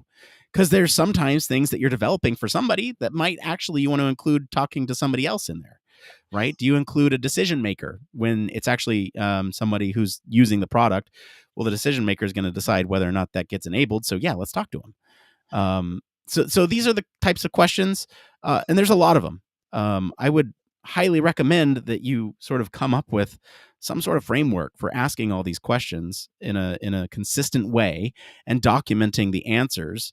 So that way you know where to find those answers as you go through and develop your research. That's a lot to say, Barry. I ask the same types of questions. But yeah, there's a million ways to do it. Just do it what's right for you, but ask everything. Get as much detail as you can. Everything in the kitchen sink, even if you don't think it's necessary, because it probably is. All right. Now let's get to the part of the show where we say one more thing. Barry, what is your one more thing this week? So this week I've picked up a new hobby. Wow. Yeah. And it's roasting my own coffee. Wow. I know. I had no idea really that you could do it so easily from home. Because obviously I'm quite a fan of filter coffee and, well, almost any type of coffee really. Bring on the caffeine. Oh, with these late Thursday nights, of course. Well, yeah. So I sort of got into looking and said, well, how hard could this be? Because obviously getting hold of the actual coffee beans themselves is kind of difficult in the UK because we don't have the climate to make it work. But if you could get hold of them, is roasting your own coffee a thing? Could that work? And I've learned all sorts of. YouTube is so much my friend at the moment. So I'm learning all about roasting coffee. So I've now roasted my own coffee at home. So I've had my beans and I've ground it and everything. And I had a friend around for coffee this afternoon with my own roasted coffee, and he said very complimentary. That's not bad. That's not bad. I was like, well. It was a weird one when I sort of picked out I had my first cup of coffee with it, and I don't know what I expected, but I was like, "This tastes like coffee," and I think that was just a bonus. I didn't know whether I expected it to take, because when like maybe you bake a cake or something, and it's not quite the same as somebody who can do it really well. And things like this, but I had this cup of coffee and it tasted like a good cup of coffee. I was like, I've done that. So I'm very proud of myself at the moment. We need to make Barry the Barista merch.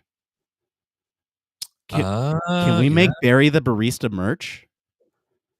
We should get somebody in our lab on it. Anyway, that sounds a good idea. I'm very much toying with the idea of do I want to? So is this just something that I do at home, or does it become a side hustle where I start developing my own brand and start selling coffee to the local area? I could, because it requires it's so different from the day job that it's actually quite good fun to do. And actually, I was surprised it doesn't actually take very long to roast a batch of coffee. It's about 15-20 minutes. Huh. I don't know why I expected a lot more. And it's just quite therapeutic. So I don't know. This might end up to being an entirely new enterprise. I might give up human factors forever and just become a coffee roaster. We need to get some Barry the Barista merch. It's got to happen. I need an apron, a brown apron. Yeah. We can put it on an apron. Yes. Anyway, that's about me. Nick, what about you? What's your one more thing? Oh, in traditional Barry fashion, I'm going to do 3 more things today. I know you do 2. I know, but you didn't do 2 today, so I'm going to take one of yours. Okay, fair. And I always do one. So here's the thing. So there was a lot going on before I had to leave for vacation, and there was a lot going on, and that was a lot. I just want to say it probably seemed seamless to you listening or watching, but that was a lot of work. And just thank you for sticking with us in our 1 week of technical absence. But really, it was like a 3-week vacation for us back here behind the scenes. Actually, not really. It was like maybe a week vacation for me because I was still doing stuff. But that leads me to my second point here. Star Wars Celebration is where I went. It was great. I got to see the first 2 episodes of Obi-Wan with Hayden Christensen and Ewan McGregor in the same room.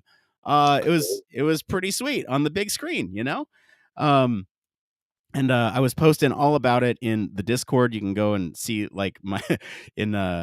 I think it was in the random channel. You can go and see kind of my experiences as they were happening. I was like, I was 100 feet away from some cool people. And I think the most, or I guess the biggest thing that I think that whole experience for me this time around. Last time it was just I say it jokingly, not jokingly. It was a spiritual experience last time because it was the Chewie We're Home trailer, and I was there with all the big stars on the stage, and it was just to be around that fandom in a loving, caring environment. Like fandom can be incredibly toxic in a lot of cases, and it just wasn't in this place. And it's so comforting to have that in one place, despite all the germs floating around. But I think the biggest thing for me is that we added a new fan to that mix when we went. My wife and I have been really careful with how we've introduced Star Wars to my son's life. We never wanted it to be too forced. He knows what a lightsaber is. He looks over my shoulder and sees these. He knows what those are. But when we went, he was saying hi to R2-D2. He was saying hi to BB-8, all the droids. He's a droid fan. He loves droids. And just the fact that we made a Star Wars fan out of that little kid is like that warms my heart. And that leads me to my third point of the one more thing. It's all connected. Is his costume. I've been talking about it for weeks. My wife and I spent so much time on this thing. We never got him into the full costume, and that's okay. We got him into almost everything, sans the mask, which is sitting right here above my right shoulder. We didn't forget it like Barry did his audio equipment for EHF, but we brought it. He just didn't want to wear it because I'm sure it feels claustrophobic, low field of vision, all that stuff. So we got a pretty good picture of him. Again, it'll be in the Discord. You can go see it there. And the character that it's supposed to be, Darth Revan, which is also his name, Revan. We name him Darth. Anyway, so it was just overall a really positive experience. And, adjusting to being back is, it's a lot. It's a lot, man. And being sick, Like I was fine until Friday after the lab meeting. I'm raising my voice, but I was fine until Friday after the lab meeting, and then something just hit me, and just over the weekend out, and then Monday, Tuesday out. Like it's just bad. Okay, that's my one more thing, and I think that's the show. So thank you everyone for joining us this week. If you like what we talked about today, especially around the topic of airports, I don't know. I'll encourage you all to go listen to what happens when we have flying cars and what that means for the future of transportation. Episode 213. And these airports might even become obsolete. We never know. Comment wherever you're listening with what you think of the story this week. I know it's a little non-traditional for us, but let us know. For more in-depth discussion, you can always join us on our community Discord. Visit our official website. Sign up for our newsletter. Stay up to date with all the latest Human Factors news. And keep up with our Pride campaign, too. We have new stuff dropping all month long to celebrate Pride. If you like what you hear, you want to support the show, there's a couple things you can do. One, leave us a 5-star review wherever you're listening, watching, viewing, whatever. That really helps other people find the show. It says it's good or whatever, or leave us a bad review. I don't know. Don't do that. That's mean.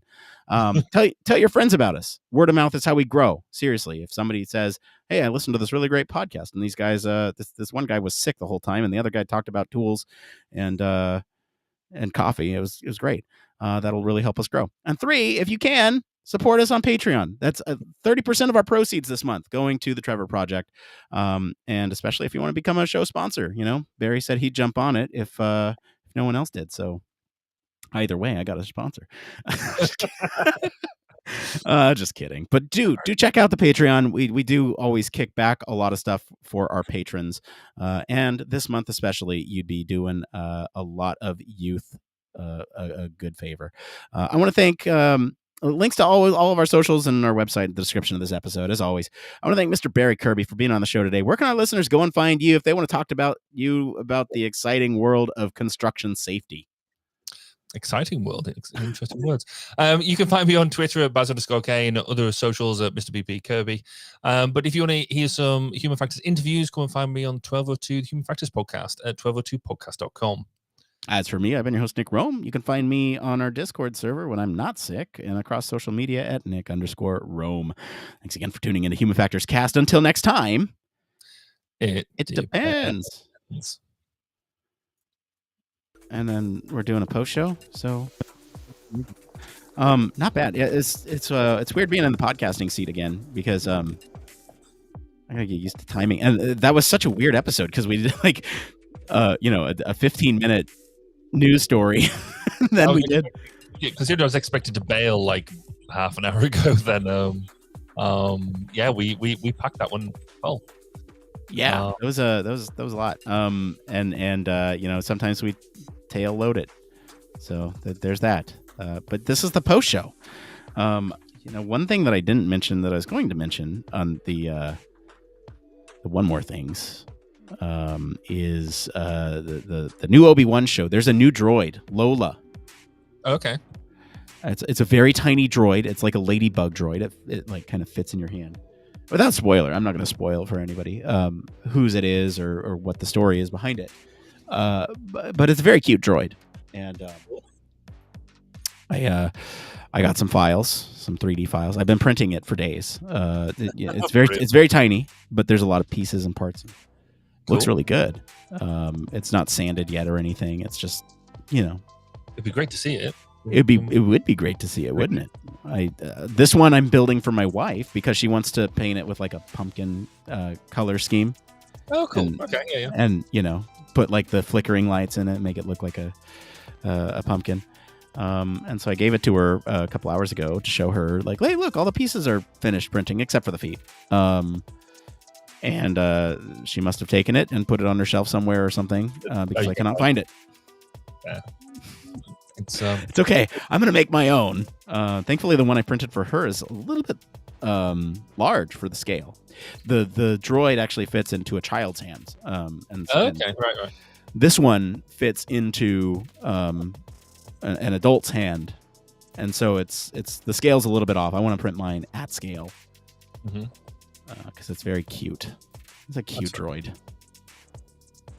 I changed my one more thing because I've sort of forgotten that going to this coffee roasting, which was weird considering not doing so much of it. But the other thing that I had is I've got myself a new electronic notebook. Electric notebook? Yeah. So, but this one is, so you know, like you get like iPads and that now with pens and all that sort of stuff, and they don't work because when you lean on them, they don't write properly, or it's too glary and things like that. I've now got an e-notebook that uses e-paper like a Kindle Paperwhite, and it works really, really well. So I'm like a convert. A friend of mine had one, and I looked at it, played with it, and I was like, actually, this writes really, really well. I like it, and it interacts. You can either, it works with Google, it works with the Microsoft thing, so you can have OneNote on there. It's got its own native app that works, and it's on Android. And I'm just completely blown away. Quickest 500 quid I've ever spent. But in fact, it's it. You have that, which is always that. I need to read the thing up. And it'll hold power for like ages, which is quite clever. So it's got an Onyx Books Air 2, if you're into that sort of thing. And they're not paying me for any of this, by the way. Barry, we've been kicking around the ideas of doing some reviews over here on the cast. If you would like to do a review, we've got the framework basically from that consumer review episode. I've been putting together a little guide for us to write those reviews. If you want to do that, let me know. We have a place to host those. Somebody else reached out to me the other day. They were trying to sell it. I think it was a chair or something like that. And it made me think of that. I was like, well, actually, if we were trying to, we could say, well, if you pass it this way, we could do a review for you and publish it. But it would also be our own. We're not going to tell us what to say type thing. But so this is. That's in fact, Barry, that's covered in our ethics policy. If we receive anything for free, we disclose that. Yeah. So, it's really cool. If you've got to spare 500 quid, that, I guess, what is the exchange rate? So it'd be about $600, I guess. Might as well just buy a laptop. Well, this is kind of where I was at, because if you've got a laptop, this is where you, because I for every project I start, I like to have a notebook. And just because it's the stuff you want to scribble in, I don't necessarily keep comprehensive notes, but I know when I'm writing, doodling, drawing, whatever, it's not just the value of what I've written, but it's how I've written it, because it takes me back to what I was thinking when I was writing it, if that makes sense. Okay. It's you as much as anything else as well. And so I can go to any part of my book and know where I was at in the project, not just by the notes I've written, but by the fact what I was doing at the time. But it meant that if I was doing a short project, I could use, because we've got books with K-sharp on them and stuff. And I'm like, I feel like I'm wasting these books. Right. So maybe using half of them. You don't really just want to cut half the pages out, because then the next project doesn't feel as pristine. It was part of my sort of process of, right, it's a new project, new book, right on the front, and so this is my attempt to not burn as many trees in the use of these, but I've never had a writing experience with these things that worked before in a way that I was comfortable with, and this is the first one that has. So, interesting. Now I got to ask, like, when you go back through your notes, is there some, like, I don't know, semi-tactile way in which you can flip through pages that gives you that same sense of understanding where your notes are in context of the other notes, that gives you that sort of sense of relation to where you are, where you were at the time, place with the project? It does have, so if you, in the native notes app, it does have like that idea of pages and all that sort of stuff, and what it's quite neat is when you close the notebook, it will then save it to a PDF wherever you set it up to do that. So that means that at any one point in time, you don't need the thing; it'll actually upload it, and you can go and flick through the PDF that way. But it will do it on its own as well, so you can like flick through the pages, and you can set up the pages to be different sizes, have different backgrounds, like templates and stuff like that. It's just quite an interesting the thing to get used to. So if you've used like a Kindle, particularly their Paperwhite technology, Where it sort of refreshes the page sort of every 5 swipes or whatever. So it has that. So if you're watching, you can actually put YouTube on it. But watching YouTube is like watching something in the Matrix, where it has that really glitchy type look. So it's not made for that. But the thing we found it can do is it can cast. So when I was looking at it, I was like, great. That means if I'm drawing a diagram and I want to say, look, we can all look at this diagram, I can cast it to the monitor or the TV screen that we're using in the meeting room. That's great. But then if you were to cast a movie to like YouTube, it actually casts it natively, so you don't get the glitchiness. It runs it. I was like, that's just amazing. I don't know why I should be so surprised by that, but it just works really well. So it's got great potential as long as it can be organized right, I think. Yeah. So I shall keep you appraised of how it goes. Yes, I would love to know more about that. I think I wanted something like that for a very long time. I think the thing for me is the organization. Like, yes. I need to be able to quickly access things. And so, like, for me, I'll talk about something that's not work related. I'll talk about the lab, right? The stuff with the lab. I put everything in an easily accessible way, right? There's a podcast lab folder on my phone where it's like, okay, here's all the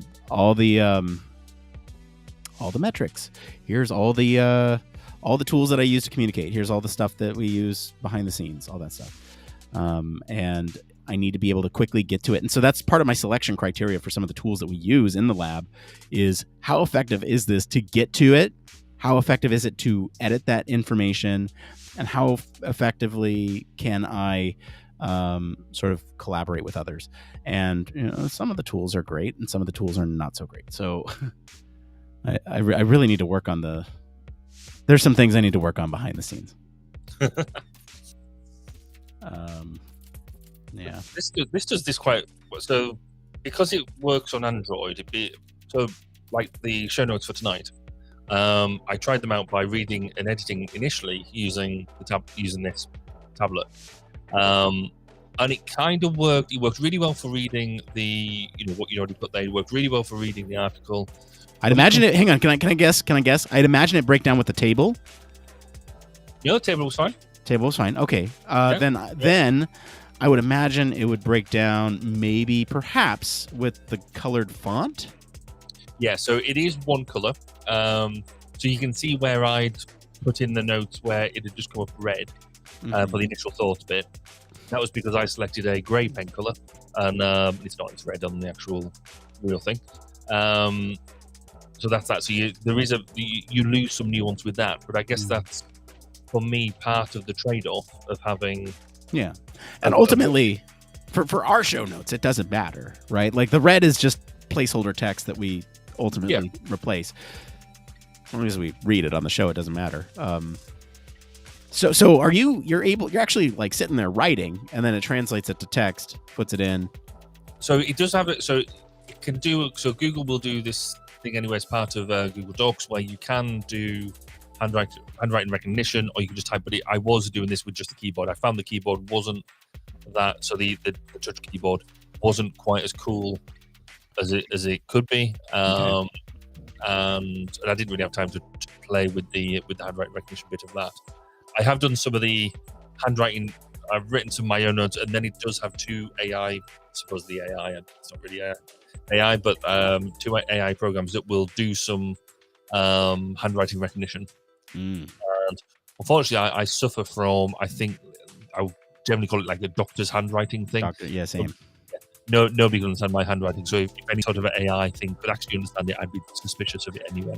Yeah, that is the biggest thing for me, is that when I go to like handwrite stuff, my handwriting is terrible, and so if the system doesn't understand it half the time, where I'm like, I put in an N and it thinks it's a D or something, like it's just. Hang on. It's been forever since I've actually handwritten something. Now I feel like I have to. Well, see, when I've I mean, because I handwrite into a notebook, like I say, it's not comprehensive notes, it's notes, jottings, and things like that. So all I was looking for is, for my use case, is something that replaces or works in that same way. If you could do handwriting recognition and put it into typewritten text, then yeah, that's an added bonus, but it wasn't a requirement for me. But it's still interesting to see how it pulls it all together. I mean, again, then when you use OneNote, so I've messed around with using OneNote as part of the Office 365 package, and now that I can get OneNote on this app, and I can actually write notes on it, and then go to my PC or laptop, open up the same notebook there, and have all them written notes there. And I'm like, actually, that then becomes even more useful, because we tend to try and have a notebook for project in that sort of OneNote way, which we've not really utilized. But the other issue that we have is when we have a member of staff leave, they'll have had their own notebooks and things like that, and a lot of that is quite sensitive information. So how do we ensure that we've got all that information back and destroyed over appropriately? If they say they bought all the notebooks back, well, you are going a lot on trust at that point, and fair enough, that works. But if we give everybody one of these, and if it's good enough to do that, then actually that when you get the device back at the end of when they come to leave, then you can cleanse everything. And so there is a sort of security aspect that pleases me too. So not that I'm going to buy 10 of these at any one point, because that's quite expensive. Yeah, that's a lot. But I think because we'll spend that on getting somebody a decent laptop. But if we also expect them to keep notes and things as well, then is it just part of that toolkit that we would provide? Is it useful? So that's where we're at the moment. I'm going through probably a couple of months worth of trial to see whether is it just a fad and something that is quite cool, or is it something that's actually going to make our lives better and easier. So we shall see, and we'll find out. Let me talk about handwriting for a second. Handwriting is dumb. Fair enough. Ask me to write a word. You just pick a word out of elephant. All right. Would you like to guess how many of those? So I'm writing in lowercase. Okay. Would you like to guess how many of those letters came out as uppercase? Probably most of them. One. Oh, what? Okay. Okay. It's a P, and it's kind of hard to see because P is the same uppercase, lowercase. Give me another word. Give me another word. Triangle. Okay. This is a great example. Thank you. I am writing in lowercase. Would you like to know or guess how many letters came out uppercase? 2. 4. TRIA. So this is why AI is probably necessary to translate some of my handwriting. So when you're doing whiteboarding then, or you're doing post-it sessions, do you get other people to write your notes for you? I do. All the time. Many times, I should say. When I do have to write, when I'm forced to write, I make sure I do everything caps letters, because writing lowercase for me is terrible. I hate writing lowercase because I swap it with uppercase, and it has nothing to do with sorry. I just realized the L in triangle is caps as well. It just looks like a C. The issue for me is that I find some cases easier to write or quicker to write. And for me, it's a speed accuracy trade-off, right? So for me, a caps A is much easier than a lowercase A. Okay. Yeah. Up, down, cross, right?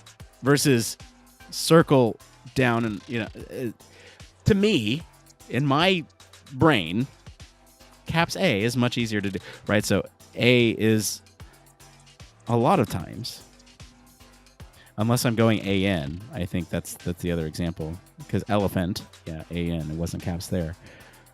It's weird because the combination of what it's next to dictates how I write it. Yes. Yeah. Because And it's so whether it flows or not. Yeah. And so you get this like weird example here where I am. Whoops. Let's do that. That's my triangle. That's it, yeah. Yeah, it's ugly. An elephant. Yeah, I can see that. I wrote thirsty above that because. So, see, I find it as part of the almost the mystique of it because I'll end up doing when I'm doing like post-its in particular. I know I will just I encourage people to just scribble stuff down. Don't worry about what it looks like or anything like that, because actually what I quite like doing is everybody chucks the post-its on the wall. We'll do some sort of theming or grouping exercise and that type of thing. But part of it will be me standing up there saying, right, who wrote this? Because I've got no idea what it says. What does it say? And what do you mean? And that encourages that person to say, oh, I wrote grey because I wanted to be painted grey and whatever. And I like it as a bit of a mechanism to get people to talk about what they've written and to talk around stuff. But it might be just as I just use it. It's almost a bit of a trick. It's interesting because I find it uncomfortable to write. Like if I am asked to write something down and put it up somewhere that's publicly viewable, I'm less likely to do it because it's uncomfortable for me to be like, my handwriting sucks. I'm not gonna put it up there. See, it's a weird thing. If somebody else asks me to go and write on a whiteboard or something like that, I don't want to do it. If I'm leading the workshop or whatever it is, if I'm doing it, then I'd like to do it because I get to draw my stuff. And in fact, the stuff on the whiteboards have been up there for 2-3 weeks now because we're using it constantly as a reference. But it's almost a weird thing that if you're leading it and you're driving it, then actually it's your show, so nobody can criticize you because it's your baby. But if it's somebody else's thing and they're asking you to go up and write, you're like, well, my handwriting's not very neat. Nobody else will be able to understand what I'm writing, and I think somebody else should do it. I'll quite happily go down that route. Yeah. So it's maybe it's a perception thing. Handwriting is dumb. This is why keyboards were invented. Touch type. Are you a fast typer? I am. Yeah. See, I'm not. I'm a sort of. I would say I'm a. Are you a plucker? No, I'm not. I'm a fast typer, but not. Because when I was, I did extra qualifications when I was what we call secondary school. I don't know what your equivalent is. And so I actually did some of my typing exams. But I found that I could my version of touch typing. So I could do more now, but I can't really just look at the screen and type. I sort of look a mixture of looking down and looking up. I don't actually need to look down. There's just something there about the referencing. I find that if I just let myself go, I can type without looking down, but I still do it just how to have it. Use the little bumps on the keyboard? Yeah, no. You don't? No, well, I do, because I mean, that's how I place my hands, but I still just instinctively look down all that I'm typing. It's just bizarre. But I can type quicker than most people, so that's all that matters to me. I mean, so when I was coding all the time, then that was a different case. I used to be able to code quite fast. So it's oh, look at you trying to show off, except you can't spell. Yeah. Yeah. I said, hey, Barry, check this out. I'm typing to you right now while looking forward. Fard. Missed the W.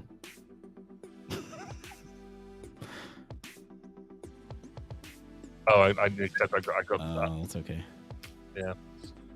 Yeah, you don't really care for the showing off. I know. It was funny because I was just sitting here looking forward. Yeah, no, I did that without looking at the keys. So that's kind of what I was doing. See, I can't do it, but then I was just like, because even though I've got the microphone in front of the keyboard, so I can't see it anyway. But oh yeah, great. This makes great watching and listening. Oh man. Oh, you know. How are you feeling now? Because you've battled on all the way through that really well. Yeah, I knew I was going to do it. I knew I'd be fine-ish. It's really only when I get excited and try to force air out of my person that I tend to have that inability to produce noise. Like when let me see here. I don't know. Let's get really excited about something. Like I don't know. Tell me something exciting. HFES is coming up. And HFES is coming. What was that? Yeah, we got some. Yeah, HFES is coming, and we got some great news about that. It'll be a great year to follow Human Factors Cast and be at HFES. It'll be a great time. Yes, my interview with Chris was really good. I'm not watching to push it further, but really interesting. Can I be honest with you, Barry? Yeah, you can be. That episode I have not listened to yet. It came out on Monday. I was sick on Monday. Well, so while you were in your deathbed, the last thing you could have done, I could have listened to it. You're right. You're so selfish. And said I was worried about whether or not 4 hours had passed since I had taken medicine previously. There is a certain element around that. When you're like that ill that you're all you can think about is 3 hours to go. 2 hours. Yeah. 2 hours 58. Yeah. But, and you just need that next round. Yeah.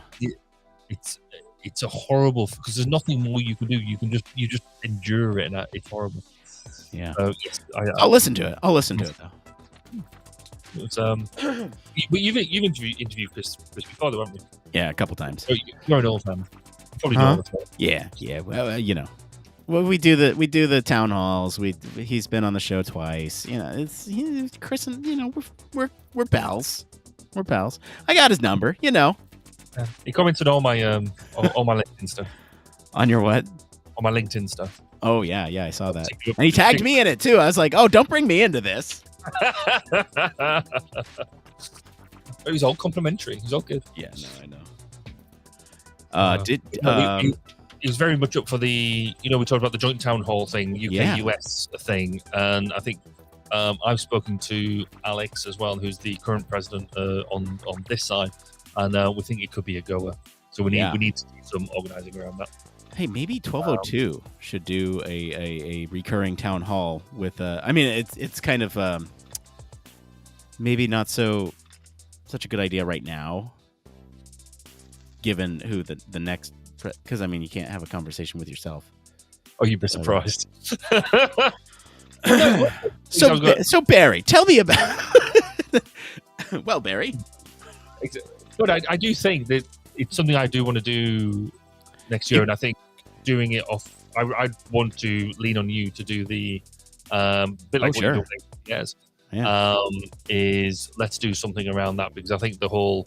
We could almost do like every month or every 2 months. What's going on? Quarterly. Well, HFES does it quarterly. You could do it quarterly as well. Yeah, that's quite a long time though, depending on what's going on. That means you'd only do 4. And I like giving this voice a lot more than that. Okay. But, well. I don't know. I think it's something to chat about in the lab and stuff around.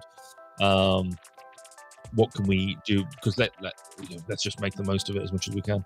I just think that these organizations should be talking a lot more than we actually are. Yeah, I agree.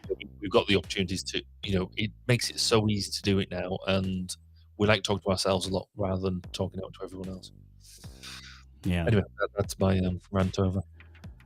So, but no, so let's talk about doing that joint town hall thing, the UK-US thing.